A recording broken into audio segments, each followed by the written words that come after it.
हालांकि राजीव रंजन लल्लन सिंह जो है आरजेडी के पास जा नहीं सकते और एनडीए के बिना सरकार उनकी बन नहीं सकती है। दूसरी बात वक्फ बिल की बात करें तो पटना में भी एक बड़ा विरोध प्रदर्शन आयोजित किया गया था और उसमें कहा है कि हम जब वोट पड़ेगा तब अपने पत्ते खोलेंगे। धार्मिक मामला है, इसे हम कोर्ट में नहीं ले जाना चाहते। तो सबसे बड़ी बात है कि नीतीश कुमार की पार्टी ने पत्ते नहीं खोले हैं, लेकिन उन्होंने विरोध भी नहीं किया है। जब लोकसभा में वोटिंग होगी तो उस समय वो अपना मत रखेंगे। मायावती साथ में नहीं थी, लेकिन वो बॉयकॉट करके चली जाती थी सदन से। नमस्कार, भारत एक्सप्रेस के डिजिटल प्लेटफॉर्म पर आपके साथ मैं हूं प्रीति पांडे। मेरे साथ मेरे सहयोगी अजीत प्रताप सिंह और साथ में हरिशंकर जी मौजूद हैं। हम बात करेंगे वक्फ संशोधन बिल की, जिसको लेकर के सरकार ने पूरी तैयारी कर ली है, कमर कस ली है और कोशिश ये है कि सदन में इस पर सकारात्मक चर्चा भी हो। इसके लिए ओम बिरला साहब ने बाकायदा आज एक बैठक बुलाई है। यहाँ पर सवाल ये है कि वक्फ संशोधन बिल को लेकर के विपक्ष जितना हंगामा कर रहा है, विरोध कर रहा है, उसके बावजूद सदन में इस बिल को पास कराना सरकार के लिए कितना आसान होगा। हालांकि सहयोगी पार्टियों की मदद के बगैर तो ये मुमकिन नहीं है, लेकिन सत्ता में 4 ऐसी सहयोगी पार्टियां हैं जिसका वोट बैंक मुस्लिम भी है। जिसमें बात करूं मैं जेडीयू की, बात करूं चंद्रबाबू नायडू की पार्टी की, बात करें चिराग पासवान की और बात करें जयंत चौधरी की। इन सबके ज्यादातर वोट बैंक में मुस्लिम आबादी भी आती है। ऐसे में इन पार्टियों का सदन में क्या कुछ रुख रहेगा, इसको देखना बहुत दिलचस्प होगा। असदुद्दीन ओवैसी ने तो सीधे तौर पर इन लोगों का नाम ले लिया है और ये कहा है कि अगर ये पार्टियां चाहें तो वक्फ संशोधन बिल सदन में पास हो ही नहीं सकता। लेकिन ये पार्टियां क्योंकि इस वक्त सत्ता में हैं, एनडीए के साथ हैं, ऐसे में इनका जो रुख रहने वाला है वो बहुत इंपॉर्टेंट है। सबसे ज्यादा चर्चा नीतीश कुमार की पार्टी की ही हो रही है। अजीत जी, शुरुआत आपसे करते हुए, नीतीश कुमार की पार्टी जेडीयू, सब जानते हैं बिहार में उनका वोट बैंक मुस्लिम ज्यादा है और उनके ही वोट के आधार पर वो चुनाव जीतते रहे हैं। बीते दिनों उन्होंने इफ्तार पार्टियां भी थीं और बाकायदा ईद के मौके पर मुस्लिम समुदाय के बीच पहुंचे भी। उनकी जो कोशिश अब तक रही है कि मुस्लिम वोट बैंक को साधें। चुनाव भी नजदीक हैं, साल के अंत में बिहार में चुनाव होने वाले हैं। ऐसे में वक्फ के मुद्दे पर नीतीश कुमार बीजेपी की सरकार के साथ हैं, विरोध नहीं कर रहे हैं और संकेत उनकी पार्टी के नेताओं ने दे दिए। सूत्रों के हवाले से खबर आ रही है, आप इसको किस तरीके से देखते हैं? बिहार में जेडीयू खात्मे की ओर नुकसान होगा या बीजेपी का साथ होने की वजह से वो फायदे में ही रहेगी? विन विन सिचुएशन दोनों ही स्थितियों में। देखिए, बिहार में जो स्थिति है उसके मुताबिक उनके पास कोई चारा भी नहीं है। आरजेडी के पास जा नहीं सकते और एनडीए के बिना सरकार उनकी बन नहीं सकती है। दूसरी बात वक्फ बिल की बात करें तो पटना में भी एक बड़ा विरोध प्रदर्शन आयोजित किया गया था और उसमें नीतीश कुमार की पार्टी के कोई लोग मौजूद नहीं थे और इस तरह के जितने भी मुद्दे हैं सब पर वो बीजेपी के साथ दिखाई पड़ते हैं, एनडीए में साफ दिखाई पड़ते हैं। हालांकि राजीव रंजन लल्लन सिंह जो है, जो मंत्री भी हैं, उन्होंने कहा है कि हम जब वोट पड़ेगा तब अपने पत्ते खोलेंगे। लेकिन मुझे नहीं लगता कि शायद वो बीजेपी के खिलाफ जाएंगे, क्योंकि अगर ऐसा हुआ तो फिर उनकी पार्टी को बड़ा खतरा होगा। यानी उनके सांसद बीजेपी में जा सकते हैं या पार्टी टूट सकती है, कुछ भी हो सकता है, जो कि वो नहीं चाहेंगे फिलहाल ऐसे मौके पे।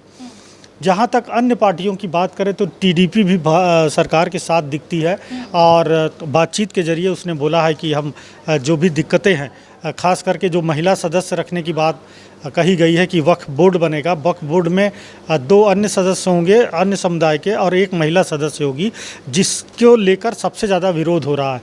इसके अलावा जो ट्रिब्यूनल था वक्फ का, उसको हाईकोर्ट में चुनौती दी जा सकती है। उसको भी जो है माइनॉरिटीज़ ने बोला है कि नहीं भाई, ये हमारा धार्मिक मामला है, इसे हम कोर्ट में नहीं ले जाना चाहते, ये नहीं होना चाहिए। तो ये 2-3 ऐसे मुद्दे हैं जिन पर विरोध है माइनॉरिटीज़ का। लेकिन तेलुगु देशम पार्टी टीडीपी एक बीच का रास्ता निकालने की कोशिश करेगी।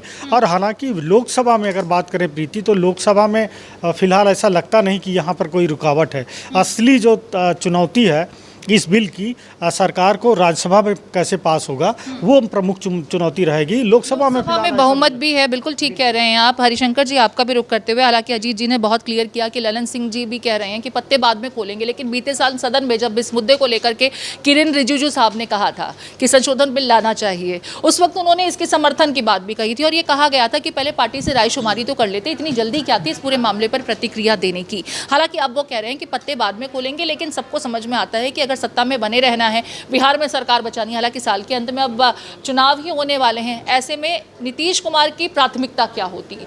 प्रधानमंत्री नरेंद्र मोदी के फेवरेट सीएम हैं, लेकिन बिहार में ये भी हकीकत है कि जो मुस्लिम वोट है उसे फिर विपक्षी खेमा आसानी से साथ लेगा। और एक इशारा असदुद्दीन ओवैसी ने किया भी कि वो इंडी गठबंधन के साथ इन चुनावों में बिहार में जाने को तैयार हैं। इस मुद्दे पर वो एकजुट हो गए और बार बार जनता के बीच जाकर यही कह रहे हैं कि इन पार्टियों को सोचना होगा, ये चाहें तो ये बिल पास हो ही नहीं सकता।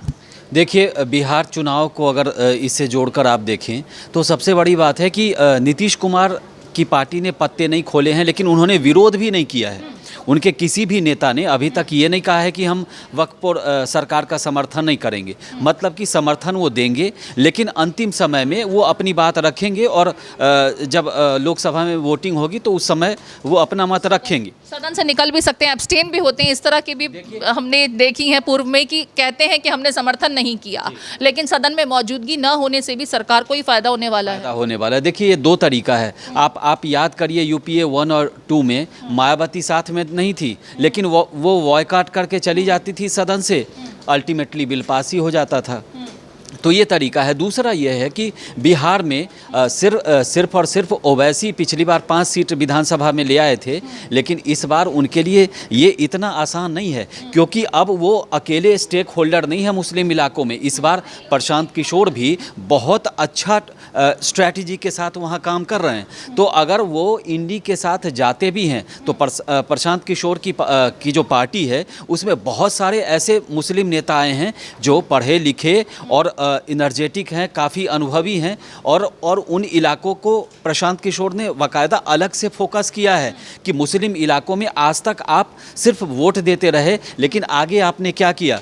तो कहना कुछ भी है, लेकिन और ऐसा नहीं है कि वक्फ बोर्ड पर सारे मुस्लिम जो हैं वो इंडी गठबंधन के साथ चले जाएंगे, क्योंकि बहुत सारे ऐसे लोग भी मानते हैं कि वक्फ बोर्ड का फ़ायदा ऊपर के लोगों को होता है, हम लोगों को क्या फ़ायदा होता है। जो नीचे तबके गरीब मुसलमान हैं उनको कोई फ़ायदा तो होता नहीं है, वक्फ बोर्ड से क्या फ़ायदा होता है। लेकिन अगर आप देखिए तो वक्फ बोर्ड की जो महंगी महंगी ज़मीनें हैं उसको किराया पर देना है, चाहे कॉमर्शियल चीज़ें इस्तेमाल है, तो उसका तो फ़ायदा वक्फ बोर्ड और उसके जो राज्य के जो सर्वे सर्वा होते हैं धरता है उन्हीं को बेनिफिट मिलता है और आम जनता को इसका बेनिफिट नहीं मिलता। यहाँ पर अजीत जी, एक सवाल आरएलडी को लेकर के। जयंत चौधरी, हालांकि उनके पास 2 ही लोग हैं उनकी पार्टी से लोकसभा में, लेकिन मैं ये जानना चाहती हूँ कि बीते दिनों जब संभल में, मेरठ में, मस्जिदों में अगर आप नमाज की जगह नहीं मिलती है तो सड़क पर मत कीजिएगा, इस मुद्दे को लेकर के एक आदेश सामने आया था, तो एक विरोध का सुर उनकी तरफ से देखने को मिला।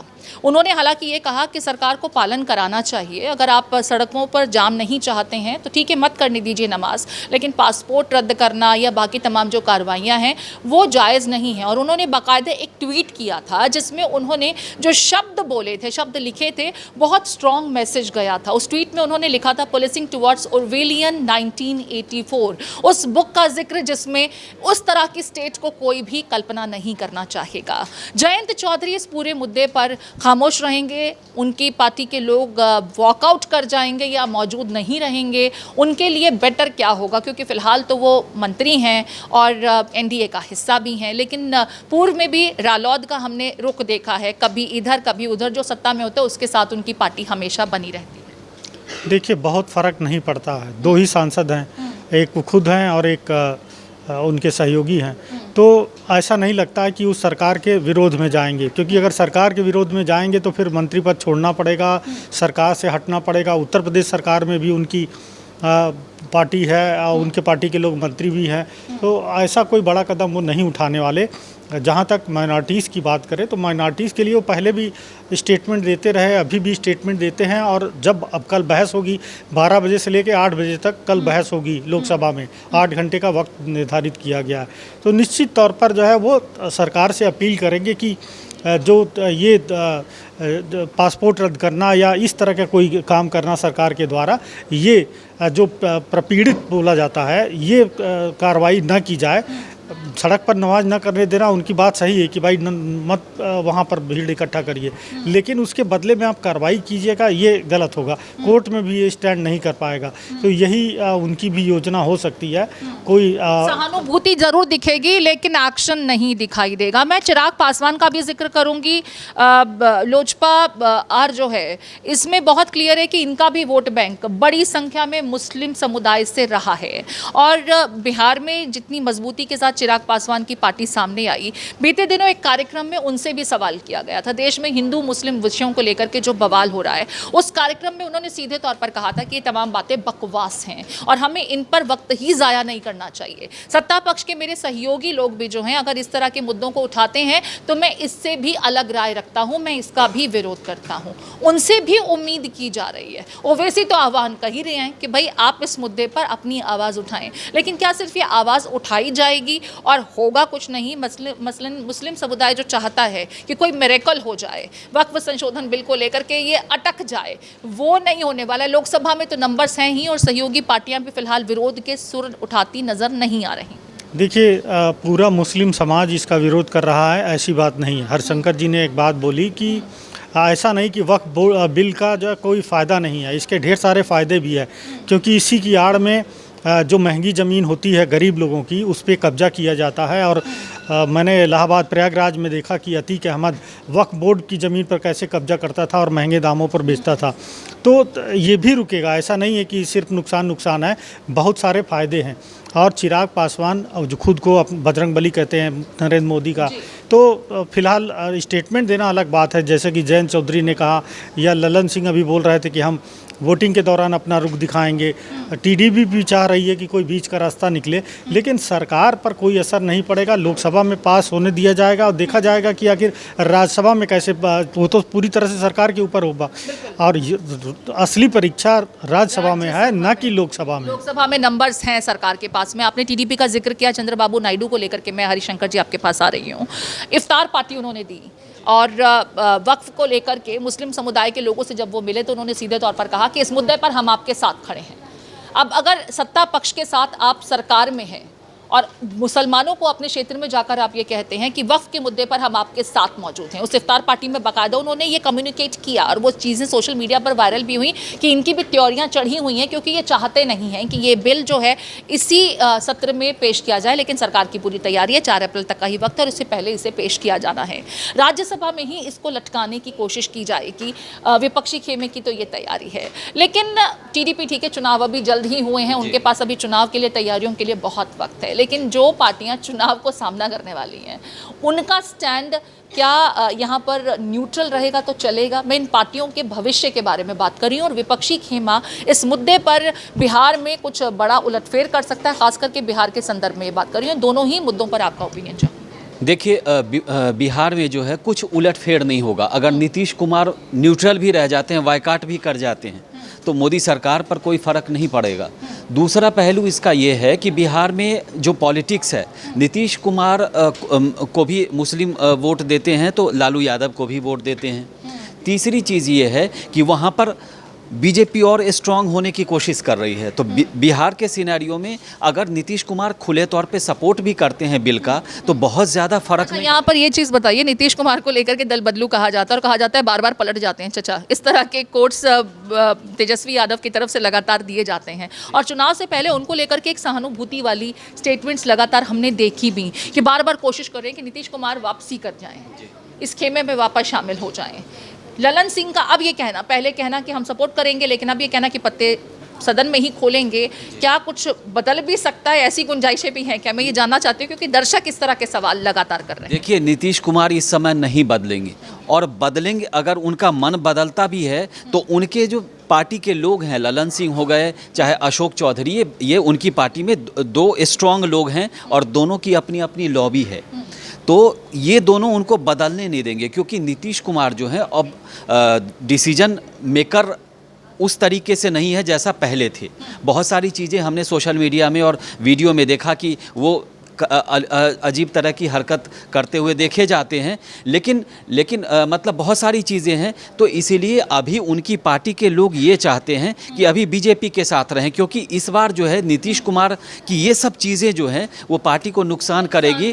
और अगर पार्टी को अपनी जेडीयू नहीं चाहेगा, क्योंकि वैसे भी लगातार हर बार चुनाव में धीरे धीरे हम देख रहे हैं कि उनकी सीटें कम हो रही हैं। एक चीज़ और ऐड करूँ इसमें, वो जेडीयू के साथ जब भी गए हैं तो उनकी सीटें घटी है। मतलब ये कि आरजेडी के लोग जो जेडीयू के समर्थक हैं वो आरजेडी को वोट कर देते हैं, लेकिन आरजेडी के जो हार्डकोर समर्थक हैं वो नीतीश कुमार को वोट नहीं देते। ये नीतीश कुमार और उनकी पार्टी के लोगों को पता है। तो मुझे लगता है कि इस बार तोड़फोड़ की कोई संभावना नहीं है और नीतीश मान चुके हैं कि अब बीजेपी के साथ इस चुनाव भर तो रहना ही है। चलिए ठीक है, ये उसकी शायद मजबूरी भी होगी। अजीत जी और हरिशंकर जी, एक आखिरी सवाल all India Muslim personal law board को लेकर के। बीते दिनों ईद हमने देखा कि जब नमाजी मस्जिद में पहुंचे तो काली पट्टी बांध करके विरोध किया और उन्होंने कहा कि अगर हमारी सुनवाई नहीं होगी तो ये विरोध प्रदर्शन का तरीका और बदलेगा। देश में इस बिल के बाद क्या कुछ तस्वीर बदलती हुई आप देख रहे हैं? आपको लगता है हंगामा होगा, सड़कों पर प्रदर्शनकारी उतरेंगे, या सामान्य तरीके से सरकार इसे पूरी तरह से कंटेन करने के लिए भी तैयार है और शांतिपूर्ण तरीके से चाहे कितना भी विरोध हो जाए ये बिल कानून का रूप अख्तियार कर लेगा? देखिए, विरोध करना हर किसी का अधिकार है और विरोध संवैधानिक अधिकार है, उसे तो रोका नहीं जा सकता। लेकिन चूंकि ईद सबसे पवित्र त्यौहार होता है मुसलमानों का, उस दिन इस सब करना इसकी ज़रूरत नहीं थी। आप अन्य दिन जो है दूसरे दिन विरोध कर सकते हैं, आप संसद में विरोध कर सकते हैं, कहीं भी किसी भी ज़िले में विरोध कर सकते हैं, लेकिन इस तरह करना दूसरा जो पक्ष है वो इसे अच्छी तरह से नहीं लेता है। और सबसे अहम बात आप देखिए कि संभल में पिछले नवंबर से तनाव चल रहा है, 4 महीने हो गए, और इस तरह से फिर विरोध का निर्णय लेना ये कहीं ना कहीं जो है डेफिसिट ऑफ ट्रस्ट बनता है दोनों समुदाय के बीच में।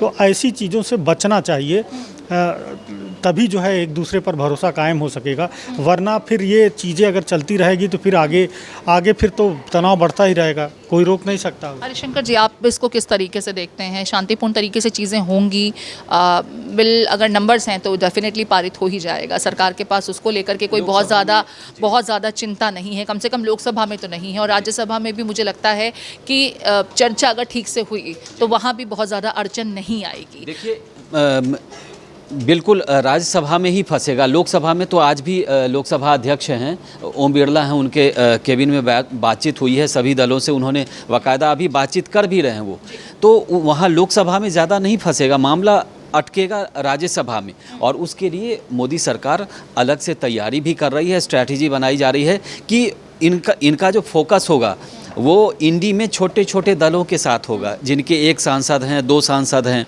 ऐसी स्ट्रैटेजी बनाई जा रही है। जो कुछ जो अलग अलग राज्यों से आए हुए सांसद हैं, जो किसी पार्टी से नहीं हैं, कुछ निर्दलीय हैं, उन पर फोकस किया जाए।